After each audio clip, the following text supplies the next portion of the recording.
اب یہ تو چیزیں اب ٹرمپ ہی بتائے گا کیا ہوگا کیا نہیں ہو رہا، وہ تو وی ول نو. ایک پیٹرن بھی بڑا عجیب سا ایمرج ہوتا ہے. میں کافی آپ جیسے جب کوئی پڑھے لکھے دانشور آتے ہیں تو ہم سیکھنے کی کوشش کرتے ہیں. چیزیں تین کامن بھی ہیں. نیتن یاہو کو دیکھیں، ایک آئیڈیولوجیکل ریلیجس ایکسٹریمسٹ، دوسری اپنے آپ کو وہ سب سے سپیریئر ریس سمجھتے. ایرانین گورنمنٹ دیکھیں مسلمان ہے لیکن وہ بھی ایک ایکسٹریم ویو پوائنٹ والی، ایک انتہا پسند، کیونکہ وہ اسلامک، لیکن وہ نفرت کی بنیاد پر انتہا پسندی نہیں. ہاں لیکن ایک سینس آف سپریمیسی تو ہے نا کہ وہ ایرانینز ڈو کنسیڈر کہ ہم زیادہ سپیریئر ہیں، باقی سویلائزیشن جو ہے ہاں وہ ہے، باقی قومیں ذرا کالے پیلے ٹائپ لوگ ہیں. نریندر مودی کی طرف آ جائے، بدبودار ہندوتوا کا وہ، اور تینوں جگہ وائلنس، تشدد ہے. وہ جیسے ہم بریک میں ڈسکس کر رہے تھے، مووی کا ڈائلاگ تھا کہ certainty is the enemy of unity. کیا یہ بھی ایک پیٹرن ہے کہ جہاں جہاں ریلیجس ایکسٹریمسٹ ویو پوائنٹ کے گورنمنٹس بیٹھیں گی وہاں پہ نارمل حالات نہیں رہیں گے اور ہمیشہ جنگ و جدل ہی چلے گا؟ میں ایران کو اس کیٹیگری میں نہیں ڈالوں گا ریلیجس ایکسٹریمسٹ، کیونکہ وہاں بھی بائی اینڈ لارج الیکشنز بھی ہوتے ہیں، ایک سسٹم کے اندر ڈسینٹ بھی ہے، اور ایک ڈیموکریٹک انسٹیٹیوشنل پروسیس بنا دیا انہوں نے. یس تو ٹیکنیکلی وہ انڈیا میں بھی ہے، نہیں لیکن اسرائیل میں بھی ہے. انڈیا میں تو Hindutva is based on hatred. جو اصل چیز ہے نا وہ نفرت کی بنیاد پر ہے. Zionism is based on hatred, نفرت، ان کی مسلمانوں کی نفرت، فلسطینیوں کی نفرت. ایران میں کسی کی نفرت کی بنیاد پر نہیں ہے. یس مذہب کا اپنا ہے اور اس میں سرٹنٹی بھی ہے اور وہ اپنا یقین محکم ہے کہ جی we are on the right track, لیکن ایک فلیکسیبلٹی بھی ہے. Iranians are also very pragmatic. 1986 میں آپ کو یاد ہے ایران کونترا میں کیا ہوا تھا؟ وہ آیا تھا، انہیں سے اسلحہ لے رہے تھے. آپ دیکھیں نا، تو ایسی وہ جگہ سروائیول کے لیے ہم کریں گے، survival of the state and survival of the revolution. So ایک پریگمیٹک اسٹریک بھی ہے، اتنے بھی مائنڈ کلوز نہیں ہے ان کے. سو دے آر، اور ابھی بھی انہوں نے ڈیل تو کی گریٹ سیٹن کے ساتھ، شیطان بزرگ کہتے ہیں نا مرگ بر امریکہ، ان کے ساتھ تو ڈیل تو کی نا انہوں نے. پاکستان میں بھی ایک انتہا پسند جماعت کے رہنما تھے تو ان کو میں نے انٹرویو کے لیے بلایا. میں ایک اور چینل میں تھا تو وہ اور ان کے ساتھ جو ان کا نمبر 2 تھا، انہوں نے اوزیز ڈالی ہوئی تھی. اچھا، انٹرویو کے دوران؟ ہاں جب آئے پہلے نا تو وہ تو پھر انٹرویو کے تو رکھ دیا نا سائڈ پہ. تو میں نے کہا یہ آپ نے اسرائیلی گن ہے. تو انہوں نے کہا بھائی صاحب جہاد میں سب جائز ہے.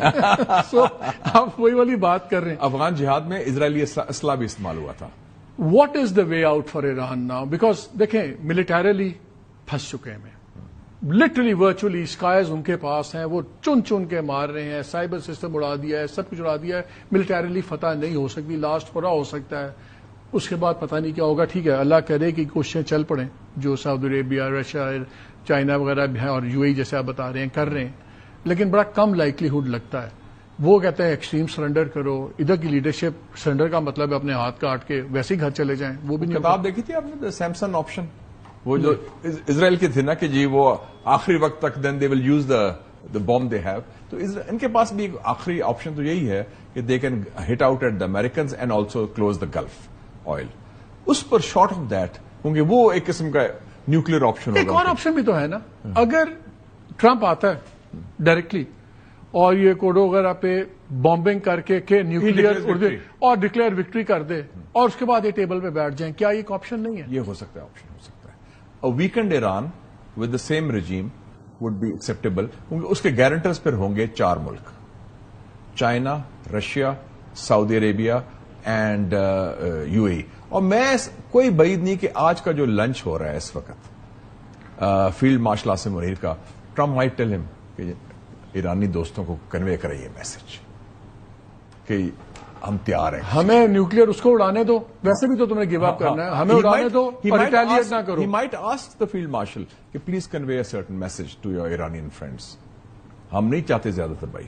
کوئی بھائی ٹرمپ دیکھیں نا، Trump is basically India Pakistan کا کیا کیا. مجھے یہ لنچ اس وقت ہونا بڑا امپورٹنٹ ہے بیکاز یہ لنچ نارمل حالات میں کینسل ہو جانا تھا. نہیں، اٹ از ایران. میں نے کہا 3 eyes، Iran, Israel and India.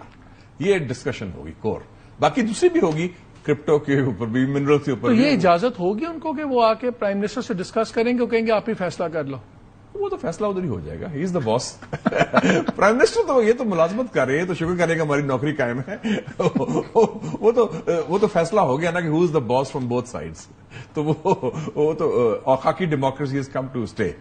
Till further orders آپ کا ایران پہ ذاتی طور پہ بہت زیادہ مشاہدہ ہے. دو ملکوں کے اب ہم تو سوچیں آپ کے نام کے ساتھ بھی چین یا کچھ لگا دیں. چائنا اور ایران آپ کی فیوریٹ ڈومینز ہیں.